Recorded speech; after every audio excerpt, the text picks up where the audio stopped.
The mission statement of the Life Christian Church is to inspire people to grow in their life with God and to learn, live, and lead as authentic followers of Jesus Christ. Now, authenticity does not mean perfection. This is important. It means sincerity. In fact, it's important that in our pursuit of Jesus, we're honest even about our weakness and our failures.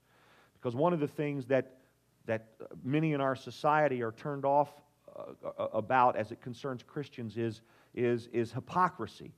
Honesty is the antidote to hypocrisy. So authenticity doesn't mean perfection. It doesn't mean that we act like something we're not. But it means we're sincere and we're devoted in following Jesus. And we are trying by His grace to live up to the standards that He set. But there are a lot of people who don't have such a good vibe about people who are called Christians in our culture. Let's be frank about it. I was reading the other day about a pastor who had a real epiphany. When he was talking to someone he didn't know very well and felt like they were open to a conversation about his Christian faith, and he said he had this kind of Christian spiel ready. He had 4 points that he shared that would convince beyond the reasonable doubt this skeptic/seeker about the truth claims of Christianity. And when he finished giving his little spiel over the table in a Starbucks or some similar place, he looked at the guy and he said, do you believe that what I've just said is true? And the guy says, yeah, it sounds reasonable. It's logical. It's rational. Yes. And he said, well, then, do you have any more questions? And the guy said, well, I don't think I have any more questions.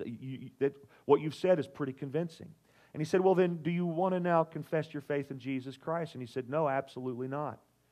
And the pastor said, well, why not? And he said, well, because I don't want to be like you. Now, this pastor was a good guy and honest enough to tell the story. It wasn't that the pastor was a bad guy.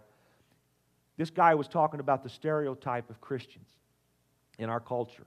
I don't want to be one of you guys. You guys don't have such a hot reputation.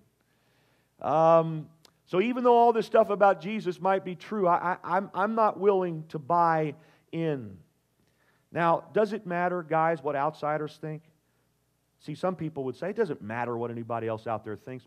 Please don't say that. Okay? Please don't say that. Because it does matter. Again and again, we're told in the New Testament that it matters what those who are outside the faith think. That we must create a welcoming environment for those who are far from God. In fact, one of the conditions for being a leader in the church, according to Paul's writings to Timothy, was that he must have a good reputation with outsiders. He must have a good reputation with outsiders. So the first thing that we need to do is we need to live authentically so those who are around us can see Christianity being worked out in our lives in an honest way. St. Francis of Assisi said famously, he said, preach the gospel always. When necessary, use words. The way we live needs to portray Jesus in all the positiveness that He is.